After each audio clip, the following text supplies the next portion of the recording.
রামপুরহাট থেকে এসেছি উদ্যানধারার আমন্ত্রণে। আমরা এসেছি, সঙ্গে এসেছেন ডক্টর শুভেন্দু বিকাশ চক্রবর্তী, তরুণ কুমার দত্ত এবং কবি শুভঙ্কর দাস। তার সঙ্গে তার স্ত্রী এসেছে মঞ্জুশ্রী দাস। তো শুভঙ্কর দাসের একটি কাব্যগ্রন্থ আজকে প্রকাশ হবে একটু পরে, আমার কবিতার পরে সঞ্চালক মশাই তাকে ডেকে নেবেন। এখন আমার স্বরচিত কবিতা। ওই যে দেখছো ওটা একটা সাজানো বাগান, চলো ওই বাগানটা ঘুরে ফিরে দেখে আসি।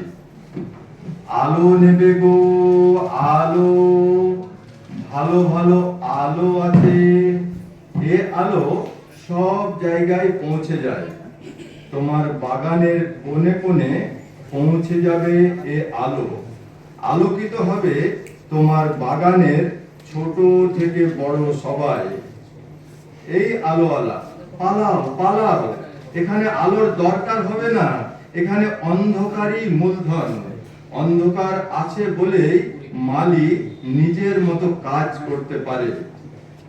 কিন্তু আলোতে কাজ করুক, অন্ধকারে কাজ করা মানে তো স্বেচ্ছাচারিতা করা। তাছাড়া আমার আলো অন্ধকারকে ঢেকে ফেলে।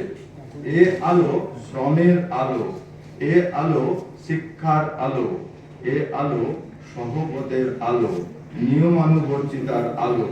নানা বাবু, টার্গেট হতে না চাইলে কেটে পড়ো। টার্গেট সেটা আবার কি ভাষা? আমি সামান্য আলোর ফেরিওয়ালা, আমি টার্গেট হতে যাব কোন দুঃখে? তাছাড়া পিছন থেকে কেউ যদি তা করে করুক, আমি সামনে এগোবই। আলো নেবে গো আলো, ভালো ভালো আলো আছে, ভালো ভালো আলো, আলো নেবে গো আলো।